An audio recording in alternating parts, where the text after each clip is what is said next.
Welcome back to Good Morning Kenya. This is The Viewpoint. We're just in time. We are talking about matters to do with Parliament. So the question we're asking is, which way Parliament? Before we enter on a break, Brian, you wanted to say something concerning Yes, I wanted to add this. This is a presidential system, isn't it? Mm-hmm. And for it to be a proper presidential system, we have to make sure that the ruling party right now understands that you can have a president and still have minority in parliament. Mm-hmm. It is not peculiar. It is not strange. I think that's the thing they're trying to avoid, whereby they are the ruling party and have a minority. And to emphasize my point, it is a direct subversion of the people's will. We understand how politics works in Kenya. There are some certain regions and some certain areas you'll be voted in because you belong to a certain coalition. Mm-hmm. A few people might escape that, but that is the exception, not the rule. But majority of Kenyans vote based on the coalition that you are in. Now, if you are running for parliament, running for a seat, and you come to the masses and you talk to your electorate and they tell them you affiliate with a certain coalition, and because of that they elect you in, now you're in parliament a day or two after. You will be shocked how funny these things were. Mm-hmm. A day or two after, you want to switch allegiances and move to the other coalition. Mm-hmm. That is in itself very, very, very, let me say what, because you've said I shouldn't call them pranksters, that is very dishonest. Mm-hmm. Yeah, and it is people who, it shows a crop of leaders that are emerging who are not sincere to their electorate. Mm-hmm. And that is what this regime has brought on. Lack of sincerity, whereby I'll wake up today and tell you I'll do this and do the very opposite thing tomorrow. So we need to wake up. Mm-hmm. And we need to abolish these post-election coalitions so that we avoid such scenarios in future. Let this be a learning lesson so that we take it in stride. And to finalize, let justice be done even though the heavens fall. First of all, let's follow the court orders. And then after that, let's talk. You guys are fighting what has already been implemented by the court. Mm-hmm. Yes, obey the court first. Wakili, one of the things that was pointed out in the ruling is that the speaker's decision was erroneous because there was no evidence of post-election agreement that gave them now the majority in parliament. Yes, the advent of coalitions in Kenya basically was practiced, but there was a declaration of illegality then, and also the cloud of illegality on account of the fact that the law defines a Puritan approach to the content of organization of the House in Parliament in terms of which side one belongs to. So democracy in Kenya and how we've formed ourselves is such that the winner takes it all. Mm-hmm. So if you get to Parliament, you are either in the opposition or in government. That's how it's organized. Mm-hmm.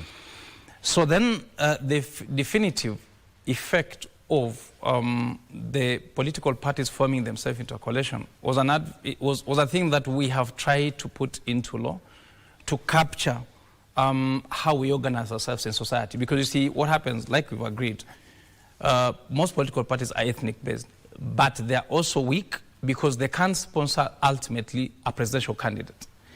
So, because the ultimate presidential candidates will be probably to, say, Raila Odinga and William Ruto. Mm-hmm. You all coalesce around a presidential candidate for purpose of the formation, the political formation of the time. Mm-hmm. When we move into parliament, the reality would be that even within that dominance, the political realization will be that even the candidates at that time were ethnic personalities and mm-hmm. ethnic chieftains of sorts.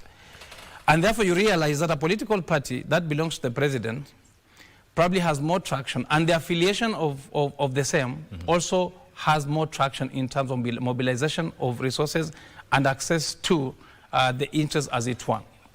Eventually, therefore, you begin to realize that you enter into coalitions. By that time, the discussion is different because it has an emotional element to it, to the candidate, the presidential candidate. So you coalesce around the presidential candidate, and make or form what we call the pre-election agreements. The pre-election agreements are actually ethnic groups negotiating on the table if they ever get the leadership. So they range from one, what is it that we access as an ethnic group? So the Maasais will probably say we want this. The Kalenjins would say this. The people from the coast will say this, and so on and so forth. And the Kisis and Luyas will say we want a speaker and this and this. That is one. The second thing, so it is actually how you divide the seats within the context of how you write or draft the coalition agreements. I say this because I've done them.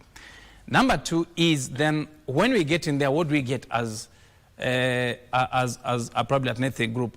You realize the other day the former deputy president was saying Luyas were promised roads, I don't know, 1,000 kilometers or 10 kilometers or whatever it is. That is part of the negotiation. So you say we want roads, we want dams, we want this, we want this, we want this. And that is also formed into a political, into a document and also deposited at the political parties registrar. The political parties registrar, by the way, has no powers over whether that will be done or not. So she can't or he can't enforce that. What can be probably, and I would like to see that in court because we haven't had a dispute to test that, whether if you say in a coalition you will give a certain ethnic group or a certain political party, basically an ethnic group anyway, a position of a speaker or two principal secretaries or whatever it is, and you don't, whether that is enforceable in law. That would be a good thing to start with, because then the question will be whether those are actual contracts and whatever contracts are they, because they are agreements. Are they agreements that are enforceable or are not enforceable? Because we've never gotten to a situation where we test them in court for purposes of informing whether they can be enforced or not. Now, immediately when you get into power, there's a reality check. For instance, if you get into power and the other party, which was the dominant opposition party, is not in agreement, as we have experienced in this country, there'll be maandamano. And maandamano. Then we block the roads, then we threaten to go to the airport, and we threaten and threaten and threaten. What you do is you give in from the space of the of the organization that was determined by or predetermined by the pre-election agreements, you then coalesce into some form of an equilibrium, and you want to accommodate certain interests. But fast forward is when reality checks when there is a further maandamano by the Gen Zs and stuff, you again mutate the entire the entire agreement into what will be post-election agreements. Post-election agreements, in fact, post-election agreements in law, meaning de facto and de jure. Okay. Now, this is what is important. There are certain contracts there are certain contracts prescribed in law that must be in writing. Yes. One is when I'm selling you land, I can't sell you land verbally. It will be recognized in law if it is written. That's what the law prescribes. So a contract that, a contract for sale of land shall be in writing. That's what the law says. And therefore, a contract for post-election agreements shall be in writing. You understand that? Yes. So if then you behave in a manner as to attract a certain social-political environment, such as then you fix your politics using using the equilibrium that comes into effect because of certain political circumstances, such as the Gen Zs, then you sack the cabinet, then other people come and you put them there. They come there in their individual capacity in law. There's a fact, but I'm saying in law. They come in their individual capacity. They are not therefore to be seen in law as if they come pursuant to a post-election agreement, because it must be in writing. For lack of a post-election agreement that is in writing, as happened in this instance, therefore, it means Azimio is not in government. I repeat, Azimio is not in government, ODM is not in government in law, because there is no post-election agreement deposited with the registrar of political parties.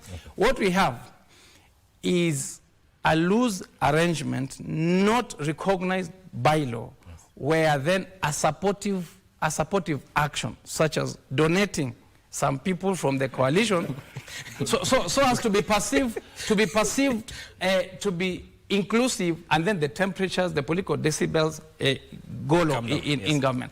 But the truth of the matter is, if then they intended to have dominance in the House because they've introduced Azimio into the House, the fact is it doesn't have the traction and support of law, and therefore Kenya Kwanza continues to become a minority, notwithstanding the reality that they have, because it's illegal if they want to put that way.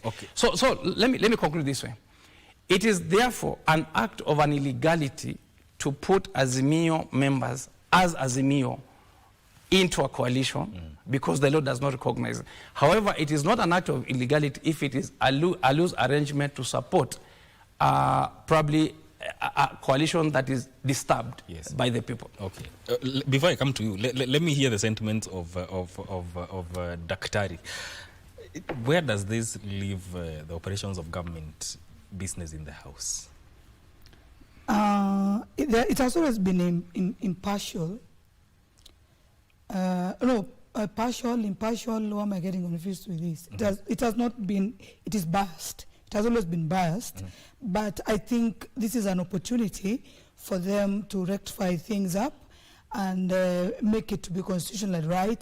You know, there's a way, like now this broad-based government that we are in currently, so we never know the circumstance. I think it was just a redeem mission. It's just a redeem mission. You see, our country was going to the dogs.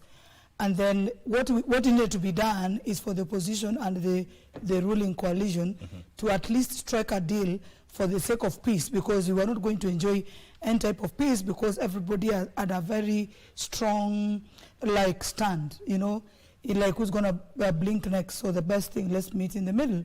So that is what is happening right now. But there's too much unfairness. Let's go back to the factory setting that was supposed to be there initially, and then have the House.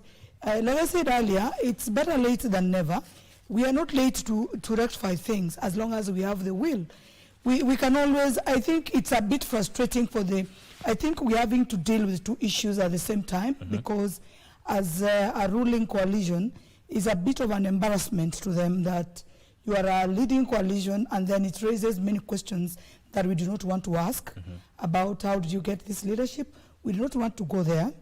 But it raises, I think it's more or less of an embarrassment to them. We are handling two things at a go, and sometimes we are overtaken by events, in the sense that if you ask some hard questions at this point, when we are on our way next to the next election, it would take us back. It will not be for, but it will be against us.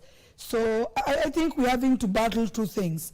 The embarrassment for the Kenya Kwanza coalition as the ruling coalition in government, and the Azimio being apparently it was supposed to be the opposition before the broad-based arrangement came in. So we are handling two things at the same time.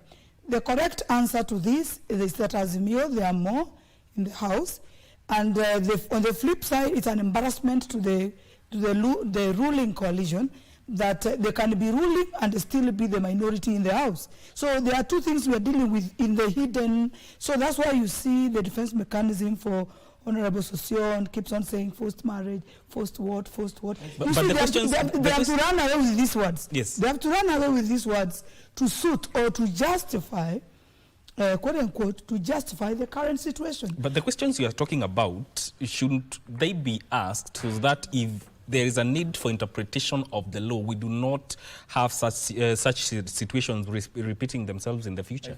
I think before the interpretation, it is going to go to the interpretation, and tell you, I'm sitting next to Akili here. They know how they argue their cases. You can be doing something is white and black, but because you have been paid for the defense, you have been paid to win that case, you must twist the law. You must interpret it in such a manner that it suits you. And that is what is happening for Kenya Kwanza. That is happening for Kenya Kwanza. Okay. They want to twist us. They want to twist the whole thing. But can we go back to the drawing board? How did you get to the August House? Uliingiaje hapo?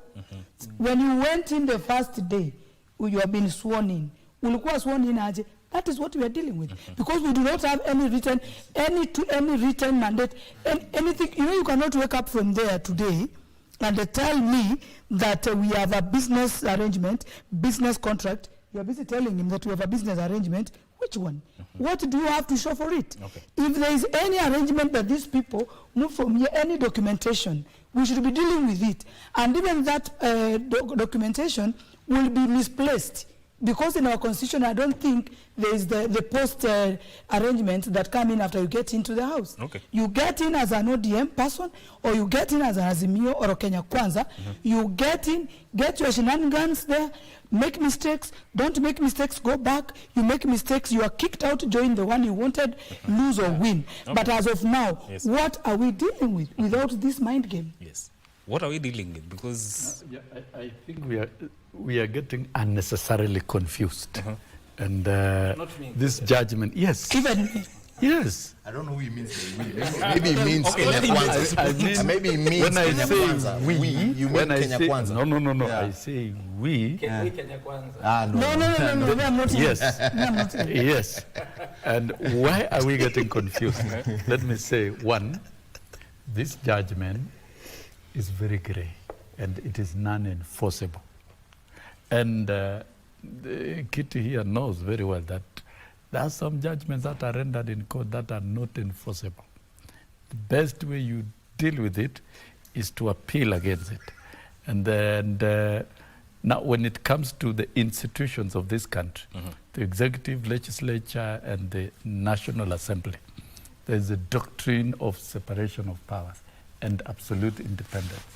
Now, And the judiciary. yes, so this judgment is actually interfering with the powers of National Assembly, and it shouldn't have been read in that particular manner. Nevertheless, we've seen Parliament applying its minds on this particular judgment, which is necessary. And today there is no sitting in the morning until the Speaker gives direction in the afternoon. When it comes to Parliament, there is nothing like government side and the opposition. It is not there with the presidential system. This is Parliament. It's independent. They can elect a speaker even from a minority, a party of 3 members. It is possible to do that. That is the architecture of the current Parliament.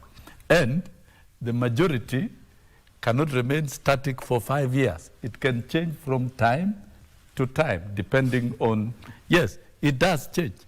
Today, we have another a majority, and in June, because of different arrangements, there will be another majority. And we cannot gag, according to Dr. Ogendo here, that you force a political party to stay in the same political position for 5 years simply because you had some agreement at the pre-election. And I've stated here, like PA disagreed with Azimio and walked out. And before PA walked out, ANC walked out, and Ford Kenya walked out. And that is a political right provided for under Article 38. So, according to me, let us not confuse. There is no opposition or government in the House. We can only have minority and majority. And the House leadership will even keep changing. Now this is a midterm.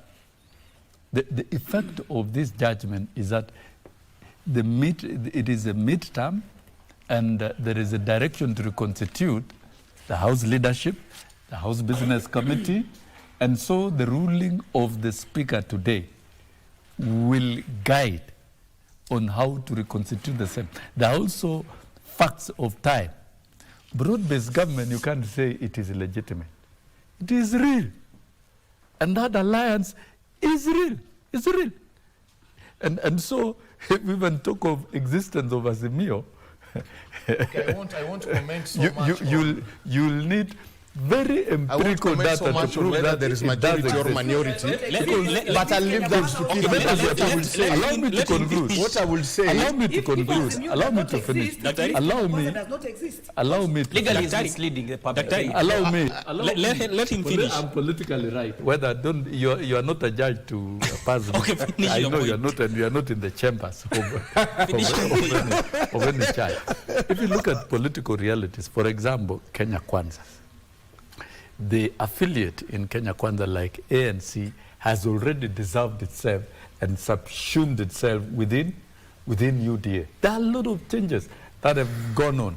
And to me, there is already a communication to the registrar of political parties to give the status, and that's the law. I will not The office of the registrar of political parties superintends the status of the party, the status of the coalition, and I'm sure the registrar of political parties will confirm that Kenya walked out of. Okay, all right. I will not comment so much on the PAR walked out of the Azimio.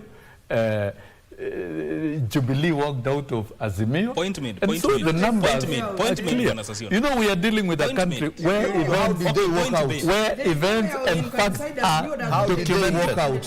How do people walk out of a coalition by mouth? Let's have some order. The how Point is made, not an Bwana Sassion. issue. No, it is an issue. That's thing why is, Bwana Keith is saying they you are walk legally down. misleading Okay, people. all right. The thing is, Be that as they it walk may. Be down. that as it may. The thing is, they Let walk me just down. comment 30 And seconds. you cannot and then I declare leave that it to Bwana action as Keith. illegal. Our question It is is, how politically do we right. get to that It's a outcome? Bwana political Sassion, Bwana choice. Sassion. It is democracy. Bwana Sassion. They've exercised. Bwana Sassion. No, that's Brian, simply a That's a mandate. fact. Bwana Sassion, we will not sit here and pretend things are not as they are. We will not sit here and I will not comment on the legal part of whether there is majority or minority or opposition or lack of opposition. That will I leave to Bwana Keith. But what I want you to know and understand, the culture that Don't leave it to Kitty alone. It's all of us. the culture that he's legally trained.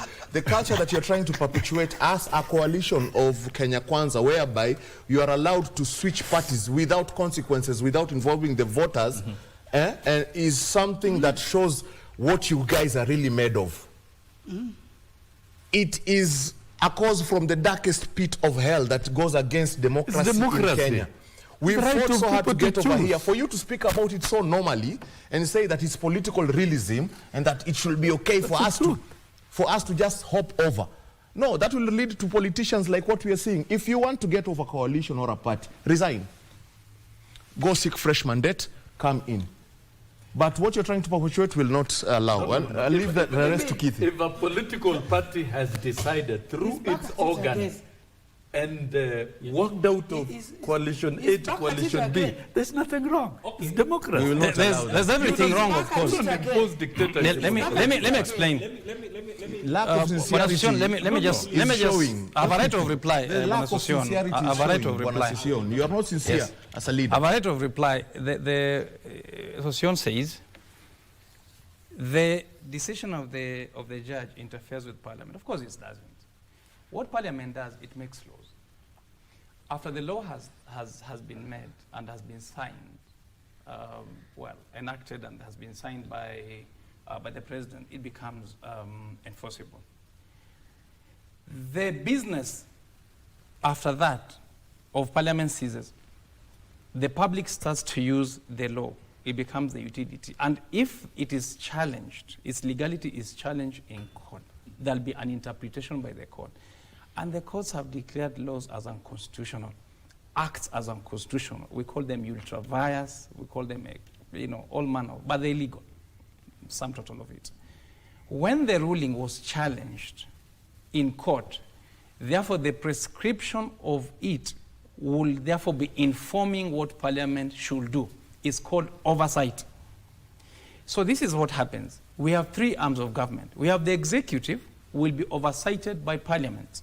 But in the event of a dispute, it goes to court. The court also will make decision, and that's an oversight role by the people who challenge the executive orders through the courts. Equally, there's nothing in law written that what Parliament says is absolute. There's nothing like that. What Parliament says is law if it is legal. If it is challenged, therefore, any decision, any decision by Parliament is challenged, It becomes an illegality if said so by the courts. In fact, if said so by the lawyers in court. And therefore, what I'm trying to prescribe to Bonasocion is that which you did many years ago, or you do today, and you will do in Parliament, can be challenged and can be pronounced as illegal by the court. And therefore, the decision by Speaker Wetangula in prescribing what is majority or what is minority was an illegality to the extent that the court found so. Nothing else. So for as long as the courts have said it is illegal, it is illegal. And Mr. Socion cannot tell the public it is not enforceable. It is enforceable because all people in this country, everyone is duty-bound to respect, enforce, and obey court orders as a personal responsibility and a liability to the people of Kenya in the context in which you have organized yourself under the Constitution. Also, fast forward, is that it is not true that there is no opposition in Parliament. To the extent that Parliament is partitioned into majority and minority is a partition of the business of the House, to the extent of which what is sponsored by either side. A minority is a side, a majority is a side. Without using the word opposition, when you use other words, to the extent that the business of the House is organized and partitioned in a fashion as to prescribe what introduces the House business and what then opposes or debates in the context of the organization of the House. There's opposition and there's government. Government sponsors bills and then they'll be supported by the House. So one thing is, when you're elected to Parliament, you are elected as an individual representing a certain people. That is called representation. The second mandate you have is legislature. And the third mandate you have is oversight. Every person in Parliament called Member of Parliament has oversight role whether you're in government or not. But for purposes of business of Parliament, it is partitioned into majoritarian and the minority side. The minority side, therefore, shall not serve as the government side. It shall serve as a partition of Parliament for purposes of sitting for the oversight role within the organization and the sponsor of the bills and the business of the House. There is therefore government in Parliament because we know so and we've seen so and we live with it.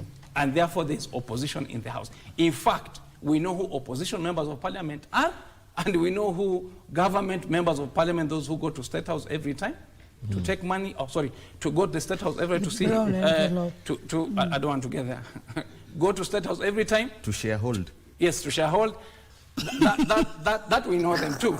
And therefore, I must say here that it is not true that, and we can't encourage, we can't encourage members of Parliament and the Speaker, and we can't clap for them to disobey the court order.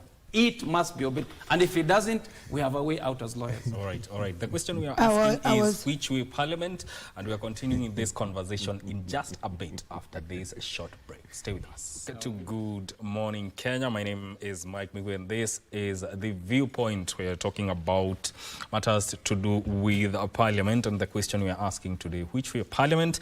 Before we went on a break, Dr. you wanted to chime in on the conversation. Also, as we talk about that, tell us, how is the political landscape now going to shift? Okay, first I'd like still to comment. Maybe I think that is the last comment about the Parliament and the stalemate that is there currently. When the members of Parliament get to the National Assembly, how do they get there? They get there through an election. Nobody elects himself or herself. They get there because they are the majority votes from the voters. That's how they get there. So we have to consider that one. And once you get to the National Assembly, you are under, quote unquote, a social contract that your voters don't really sign, but you are under a social contract in the sense that I voted, let's say you voted Dr. Evelyn, you voted me, I was in this coalition. That is at the point I went to the polling station and made a decision that I want Dr. Evelyn Ogendo to be my member of Parliament. I went there, I needed to understand which coalition. I had all this consideration. What party, this party, what coalition, and what have you, the association, the affiliation and stuff.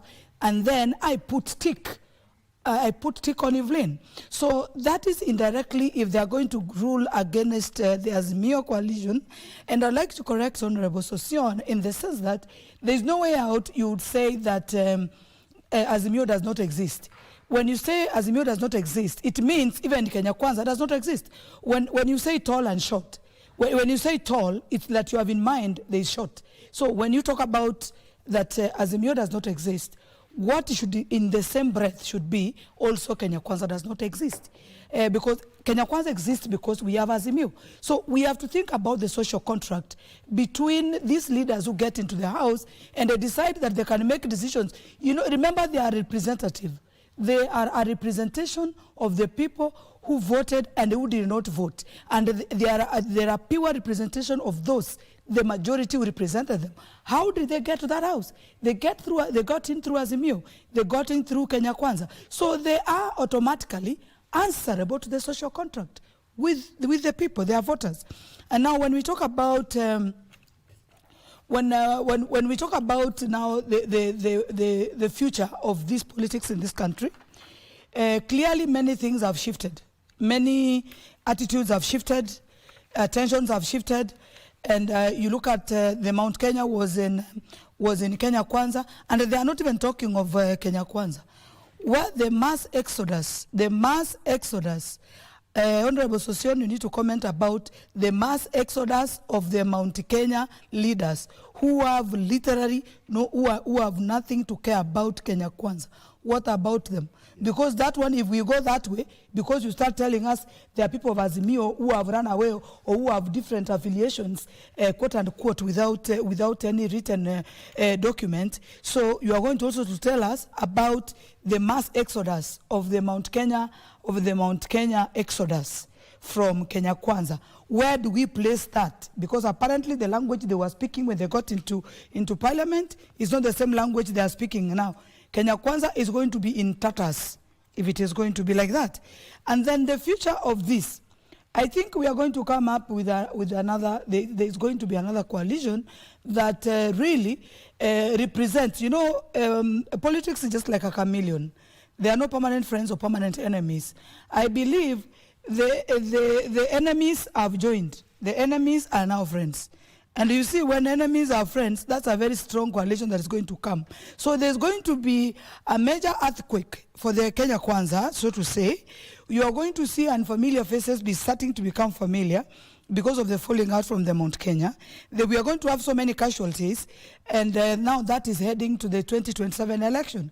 But apparently, the coalition, I don't think Azimio has suffered as much blow as the Kenya Kwanza, because the Kenya Kwanza has not addressed the major exodus of the Mount Kenya, who are soon going to unleash, and those are like 8 million voters. They are not talking about it. You need to talk about it also, because when you tell us at the people of Azimio, they are those ones who are going, they were going for coffee and stuff with the ruling coalition, and then they decide on a table, now from today, I'm going to be Kenya Kwanza. Now it doesn't work like that. They have a social contract that they need to own up to. And who's going to support the Wanjiko? Are you saying? That's where the court comes in. How did you get in? And if they're not addressing that, let them also address the major exodus of the Mount Kenya. All right. There's a talking point that comes out in all this, and this regards matters or regarding the judiciary adjudicating matters expeditiously. Brian, if you could. The court ruling was delayed. We have to Mgala Muhue Akiakempe. We have to point out the person who has also brought these issues is the court. I do not understand how the same court can rule within weeks on a presidential outcome, and on a matter that is seemingly lighter take 2.5 years. Probably because they were sabotaged, probably because they were fighting, colluding at that time with the executive. So a lot of resources were by now even they cannot focus on delivering their judgment, or they have to come out clean and explain to us why will deliberating this issue take 2 years. That aside, let me say this. Coalitions are the penultimate to what we already have in developed democracies like USA, whereby we have natural traditional parties like Republican. We know what their stance is. We have traditional parties like Democrat. We know what their stance is. This is what Kenyans have built in the past 60 years or so. And we will not allow a regime sincere, bent on short-term goals of achieving whatever it is they want to achieve. Water that down. We cannot allow a situation whereby politicians are allowed to be insincere just because they want to be insincere to the people that elected them.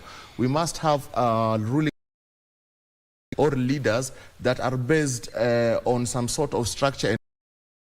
What our founding fathers portrayed in the beginning of the politically. You remember the fight between Jaramogi, the late, God rest his soul, and Hayati Jomo Kenyatta. What Jaramogi did is demonstrated to us future politicians and us future leaders how it should go.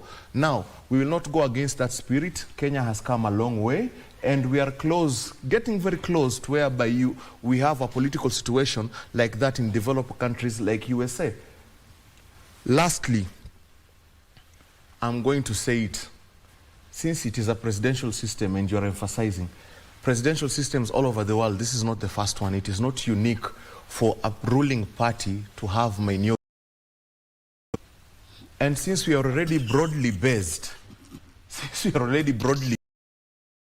act like brothers and sisters. In fact, you've been there for for us now to be there 2.5 years. Okay. What is the issue here? It shouldn't even be national. It should be internal as broadly based brothers and sisters. Should it be a matter of leaving it for us, or it should be a matter of law? I think you've asked a big question. Expeditious dispensation of matters by the judiciary. And that's why we say our institutions must work and work right and work on time.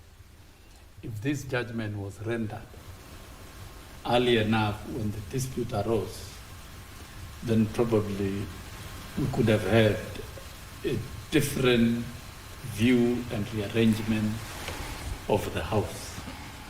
And let me say this. Whether a party is majority or minority in the House, it doesn't affect the executive. That's a fact. It doesn't. It doesn't. We can have a president in State House drawn from a minority party because That's true. that president has been elected through universal suffrage. The fact that government transmits bills to parliament does not mean that if the majority party in parliament did not produce a president, it does not mean those bills will not be processed by parliament. The tradition of parliament is that even the House business is a combination of... microphone yako iko na issues. Yeah, very good. Now let me take it up. Let me be corrected and I will give you time. I will give you time. Very good. Let me take up on the issue. Session, just fix your microphone. We can't hear you. I will give you time. It needs to be fixed because the audience cannot hear you. Thank you. You know, God works in mysterious ways. So my prayers are heard, by the way, ordinarily, and I was praying that his mic goes off. So the point is, I think the point that you asked was that about the courts and determination of judgment expeditiously. I'll speak from my experience because I'm always there grinding every day. You know, courts don't make judgments without conclusion of cases. Cases must be concluded first. When cases conclude, meaning submissions are done by the parties, it is left for the courts to retire and write judgments. That is when you start counting the full control of the case by the judge. So the judge has no full control of the case. You come, you file the case, because the judge won't be there asking you to file the case. You file your case, there will be a number of days that the other side will file. Then you continue filing cases, and once everybody has settled in filing, you then prescribe number of days within which arguments will be given. And there are adjournments, and be further filing, and all manner of arguments. So the full extent in which a court has full control of a case is after the parties have concluded all the arguments, and you start counting the days from there. And in law, we are given only 60 days within which to produce your judgment as a judge or an officer of the bench. If you don't, you give reasons, either you are sick or there are other interventions such as COVID and stuff like that. So then you must judge the delay after parties have concluded. Otherwise, everybody has a right to be heard before the court. If he has documents to produce, if he has witnesses to produce, he must, or that party must be allowed to bring whatever evidence they have. And therefore, you can't sit and say, because it has taken 2.5 years, the blame is on the court. No, there was participation. There was, in fact, a lot of participation by parties with their witnesses, with their lawyers and everybody. And therefore, it can't be right, therefore, here and now to condemn the judges, to condemn the courts and say because there was a delay in judgment that was wrong. No, it must be seen from when the court sees control, like I've explained. Now, back to the effect of this judgment, if it was given earlier. By the way, if before this broad-based government, if the majority, if the ruling came before them, and therefore there was a pronouncement that the majority party in parliament was in fact the manner in which it's been pronounced now, that means Azimio, then the effect will have been different as the politics of the time. Yes. Remember the advantage. Society should not be blaming the cause. It has really helped them. This judgment comes at a time when they are broad-based government. If it was the Puritan opposition as was then, Raila Odinga and Azimio were in opposition, and then the judgment is handed to them as an advantage. Because I mean an advantage then. They will not be having the politics we're having today. In fact, the Gen Zs will have a lot of support from a majority of the Constitution of Parliament as at that time, because it is the majority. So they should know their good works, because they have been sustained in power on account of the fact that that judgment was delayed, as they call it. All right. So please laugh with it, because it is important to you that there was a delay. If it wasn't, you wouldn't be here now. All right. We will have another different scenario, like another, I don't want to get that. And I'll still come back to it and dispel. Let's not glorify judicial laziness. It is something, judicial laziness. Let us not glorify. We must talk about it, not only as relates to this particular judgment, but even in terms of other items. This matter was admitted under certificate of urgency as urgent. That was when? 2022, yes. October. We are in 2025, January. And if another party decides to appeal and the judgment is set aside and you get conservatory orders, which are also available in the same court, and it takes another 2 years, we finish a whole term before a matter is settled. And I don't think that is fair in promotion of democracy. I agree. Our democracy is evolving, and it's evolving in a very good way. The existing political ecosystem within the country right now is out of harmony. And even at the coming of this judgment, yes, of course, there is harmony. There's political harmony within the real political ecosystem. And therefore, according to me, this judgment should have been rendered far much earlier. And such rulings, this is a wake-up call going into future elections in determining the minority or majority party, which is always not related to the executive. And that one Kenyans should know. A president can be elected even from an independent party. And he will become president, execute business of the office of the executive, no relation with parliament. The minorities in parliament can keep changing from time to time, depending on circumstances. And the work of legislation or parliament, you are not legislating on behalf of the government. You are legislating on behalf of the people. And you are dealing with proposals or pieces of legislation presented by members or presented by government. That is how it works. You know, there is some bit of civic education that needs to be done about the three institutions and how they operate, so that people can understand. People think that there is going to be some political activities across the country because of this judgment. It's only restricted to Parliament. And that one the Speaker will handle. And is going to handle it today in the afternoon. And don't forget, the House is constituting its committees as well. So there are a lot of course, definitely a lot of shift and changes within the House. As to, I think I should also do some civic education on if you are elected on a party to the National Assembly, you remain bound to that party.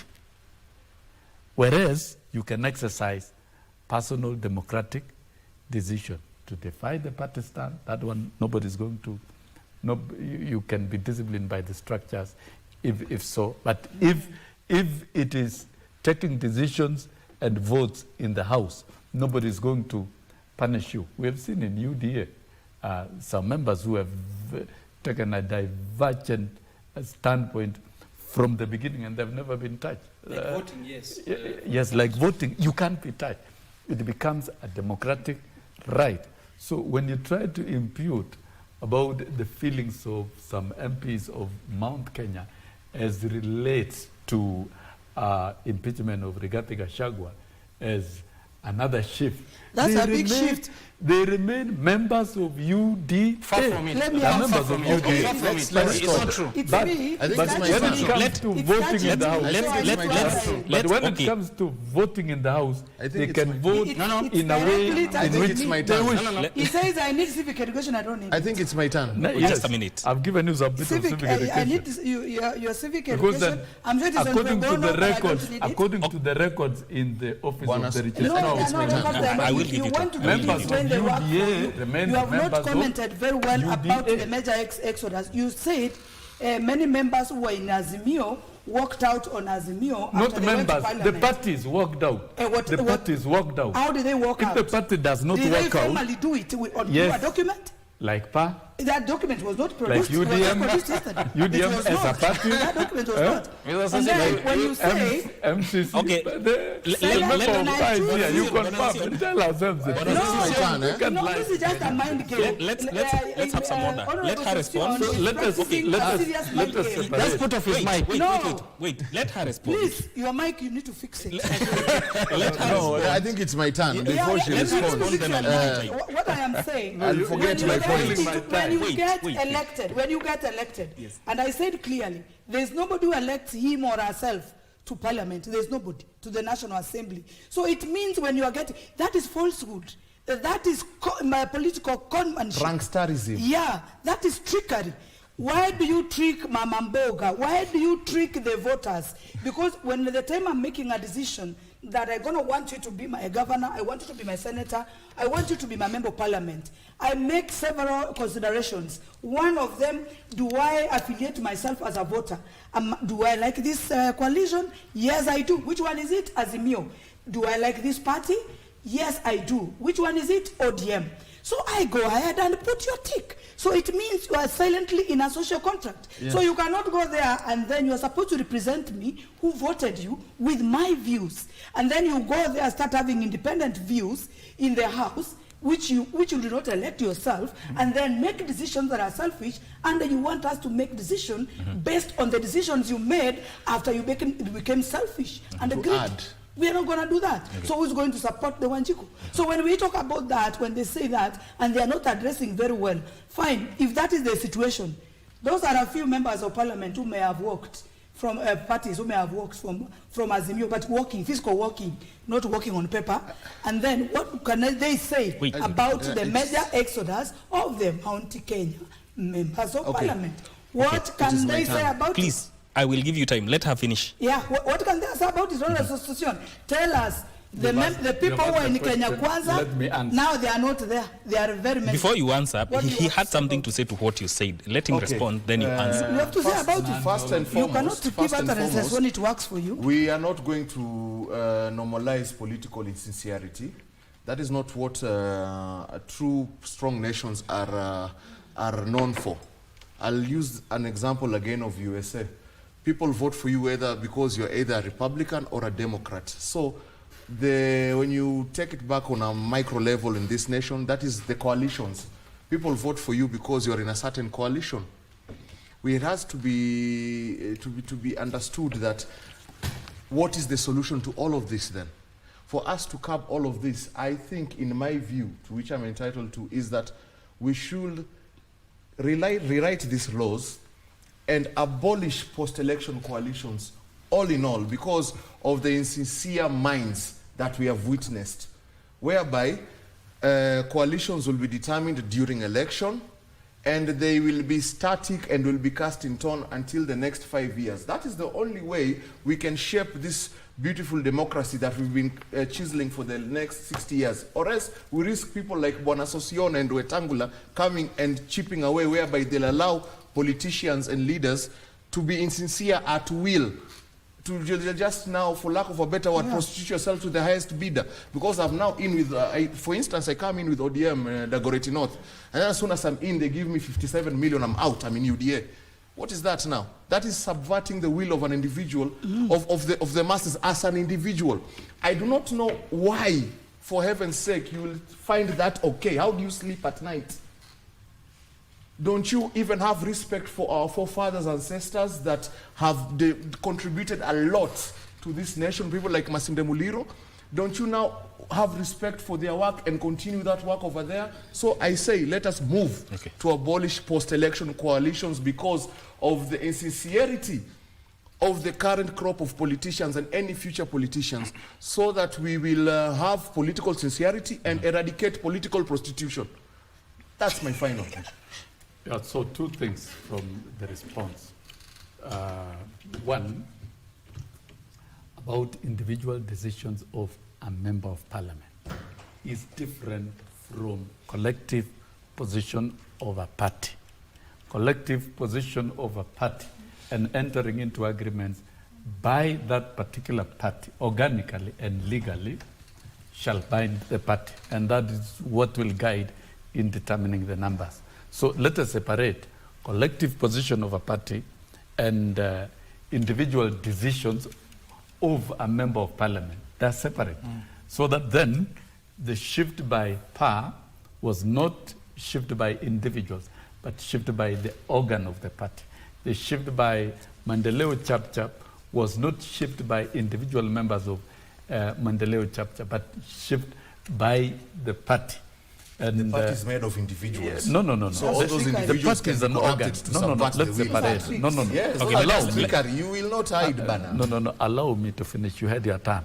Mike off. Okay, let finish your point. So that is one, and that answers the question of divergent thinking of some members of Mount Kenya. It's not even new in ODM. Remember at the beginning of the life of this parliament, some members of ODM who are known, and they said openly, we shall vote alongside government, particularly on the 5 key pillars. That was the stance of the party.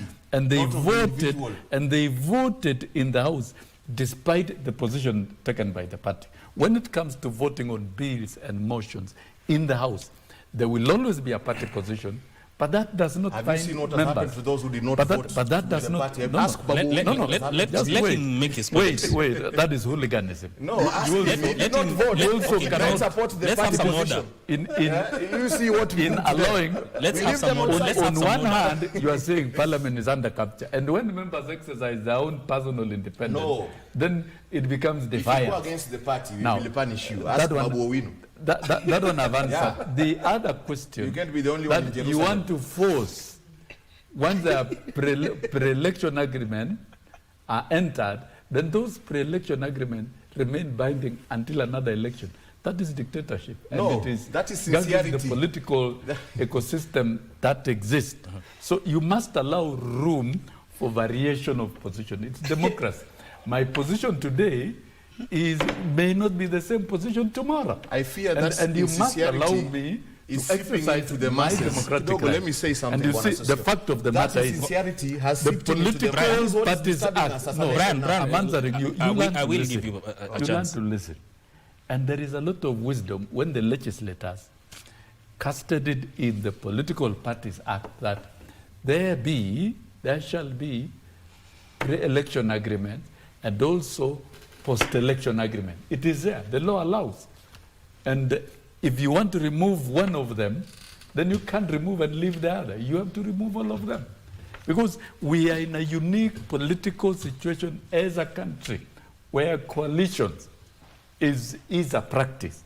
And the only way, since it is a practice, give it facilitative legislation. All right. So that cannot be stopped. So, and I think for this matter of who is the majority and who is the minority, let us leave it to the wisdom of the speaker. He has enough infrastructure. Allow me to cut you short. Members of parliament listen to it, and I think allow me to cut you short. We are progressing. Yes, are allow me to cut evolving you as a short. We country. go for a short break so that we can come back and conclude on this matter. Don't go too far.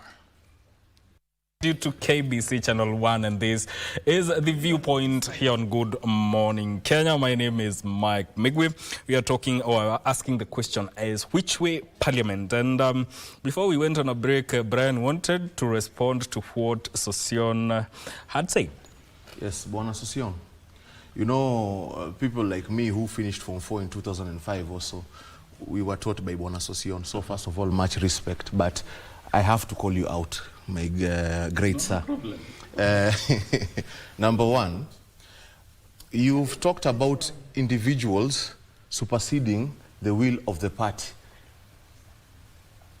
Is that really what is beneficial? Is that true to the spirit of democracy?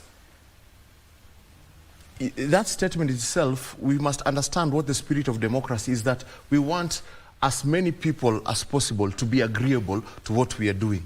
Why should an individual then be given some sort of allowance to subvert the will of the many? Why should an individual be allowed to vote against the party or act unseemingly against the party that brought them to parliament? Why should we ourselves normalize it? We cannot normalize such things because first and foremost it goes against the true spirit of democracy. Two, it claws back in everything that we've already achieved in this political sphere of Kenya since the 60s until now.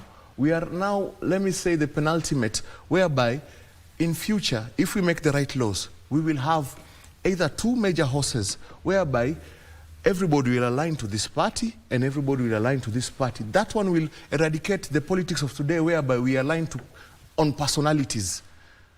That is going to evolve and develop our politics from the politics of aligning around a personality, whereby I know Baba is the guy, now I go to Baba, or Ruto is the guy, and I go, no, now that will now be the party. You understand? So for my good teacher here to not see that is really heartbreaking. In fact, I am shocked to the core. So let us be sincere. Let us be honest with the populace.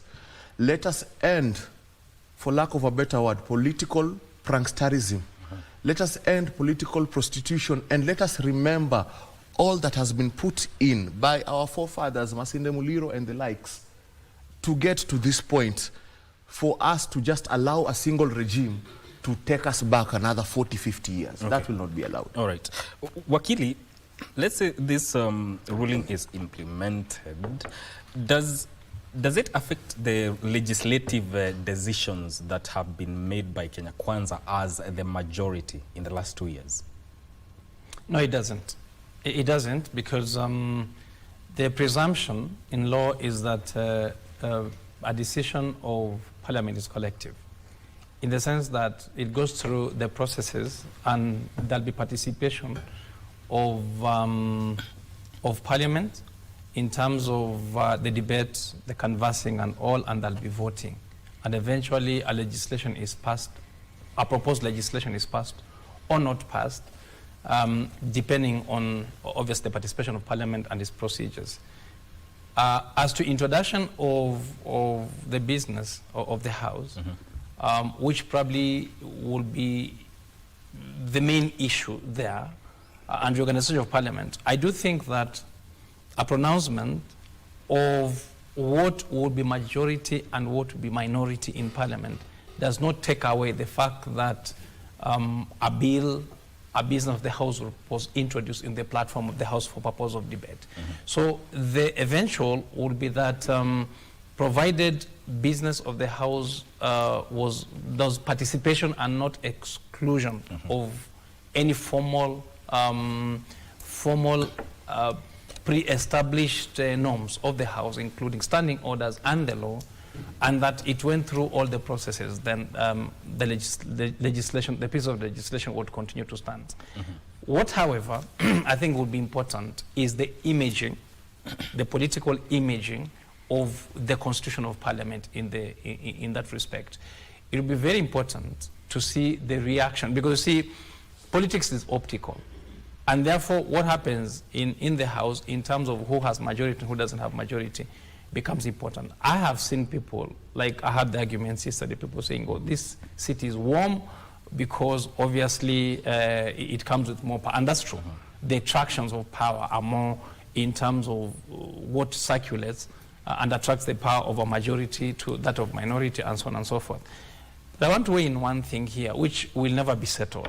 It won't be settled because the arguments here have been arguments that are there, and they'll continue to be arguments before. You know, there's the hierarchy of priorities when you get to Parliament and represent people. The fall of democracy portends that the specific binds the general. So if you're a member of Parliament, for instance, for Dagoretti or any other sub-county, when you get to Parliament, your decision is presupposed to be binding on the people that you represent. And that's what the fall of democracy. So if you take a cartoon, you take a clever person, you take a person who is not clever, because sometimes we do that, to Parliament, whatever they decide binds you. Don't forget that. And therefore you suffer the consequences of whoever you've taken to Parliament, because the specific person will bind the general of you. Now, what does that mean? It means, therefore, that, you see, there's the party that sponsors you to Parliament. It doesn't vote for you. It merely sponsors you to Parliament. It has its interests. Basically, the chieftain of the party, the leadership of the party, have their interests. And there could be bigger interests because probably the formation could be in opposition or in government. That is one. Number two is then it may at times be frictional. It may be in competition with the aspiration of your people. A good example is the finance bill. Members of Parliament voted because they were whipped into voting. In fact, sometimes they were bullied, they were threatened, they were cajoled, but at times they were bribed, or so it is said or alleged, into voting for a certain legislation, including the finance bill. There are all those allegations. But the Puritan aspect of democracy will have presupposed that they vote because the people have told them what to vote. When they refuse to vote, we fall back to what the constitutional mechanism put into place for purposes of managing that. One is recalling the member of Parliament. That is one. If you don't agree with what he's doing in Parliament, because he may be specific to issues that do not aspect the general of the population of the fiefdom in which he is representing the ward or the sub-county population. Number two will be in terms of friction. When there's friction, then there's Article 1, which we fell back to, where the people themselves then take it upon themselves and then they force for whatever is available, including picketing, so that then the members of Parliament are forced to backpedal on the decision that they make before Parliament. Suffice it to say, therefore, eventually, the voice of the people will be heard if they exercise their rights. And lastly, what is more, is the right of a member of Parliament to vote in the House absolute? And I say no. A member of Parliament has a right to vote on any piece of legislation or business of the House in Parliament, but it is not absolute because it must be, in an ideal environment, be a vote for the people that that member of Parliament represents. I have said here, and I repeat, the weakest link we have in this country is our Parliament, for the reason that for the right to vote must be exercised because it is the right of many people that have donated to you for purpose of representation. But when you get into Parliament, you want to prescribe it as your own personal right to vote, as Mr. Association has said, that members of Parliament have rights to vote. In fact, they don't have rights to vote. They have a duty to vote for the people that they represent, and it's not their own personal rights. Okay. The duty to vote, therefore, as a member of parliament, is a duty donated by the people, and therefore it is the people voting through their member of parliament. So there is no right, absolute right of a member of parliament to vote on his own will. It is the will of the people that is being exercised. Dr. There's something that Wakili has said that, according to him, the weakest link we have in this country is parliament. What's your take on that? Not the entire parliament. Not the institution. No, not the entire Institution. Yeah, but I believe, you know, when you get in, when a public decision took you to power, then you start making private decisions. That's where the lose point is. That's where we lose it. And then somebody wants to, okay, fine, opinions change. I believe as a human being and in the political arena, it's not the way the way I was thinking last year politically is not the same way I'm thinking this year. And I believe by 2027, I will have made many other decisions that I'm open to, and I've allowed myself to be open in such a, because you never know sometimes, you know, like we say in politics, there are no permanent enemies or permanent friends, but there's a permanent interest. Political affiliations shift. You know, apparently you can get into parliament and then start making personal decisions. I think that's where the loose end is. And like Mr. Odwar said about us having something that guides us, but I think we have to have a loose point. There's a way in politics, I would say, okay, politics is dirty and stuff. I think there are some kind of situations they leave loose as a swing situation. So when we are going to have concrete guidelines on especially on the post-election coalitions, it's not going to work for quote unquote the government of the day. So politicians, nobody will want to amend such a thing and make it concrete in such a sense that you are put in a catch-22, because once you make a decision, you're not going to. They want to leave a swing situation. So this shifting, somebody gets in and starts to shift, I think is just something that is so deliberate, and it's something that they're not going to do any amendments, because the swing situation works for the government of the day. So it's going to remain like that. So when we want to have clear guidelines, somebody else has already thought to the end and made decisions that this situation has to remain like this to work for them. You see now, like now, they're trying to use a swing situation selfishly, in the sense that, no, when we are asking them, they're saying there are those who are walking out, who walked out from Azimio. Are you seeing? The walking out from Azimio is being recognized in their house, but the walking out of Mount Kenya leadership is not being seen as anything. So whichever way, it means we're in a catch-22, in the sense that, and vulnerable to the government of the day. That is what it means. Because when we have a mass exodus, I have not heard Honorable Sosion talking about it, because publicly, those who voted yes, those who voted no, there's a big problem. As right now, we know he's not going back. We know he's not going back to the governor seats, to the MP seats. We know he's not going back silent. Even him, he knows. You know, he knows. He's arguing, but he knows. Now, No, just argue your point. yes, I'm arguing my point, but even him, you know. Now, what we are saying. Yes, I want you to finish on your point, because yes, we are What I'm out saying of in time. short, let Azimio not be treated unfairly. Yes. We have allowed the bias for 2.5 years. Let Kenya Kwanza get satisfied with that. Okay. And at least serve the Azimio the dignity and the true position that it deserves in the National Assembly. All right, Please. all right. I'm told we have overrun by 15 minutes, and yes, thank you for making time. Thank you for making time. That is Honorable Wilson Sosion, who is a former nominated MP, and Brian Odwar, who is a political analyst, Wakili George Kithi, advocate of the High Court, Dr. Evelyn Vendo, is a governance and political analyst.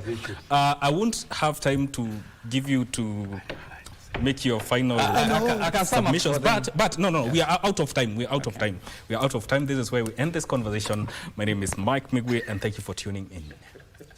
Thank you.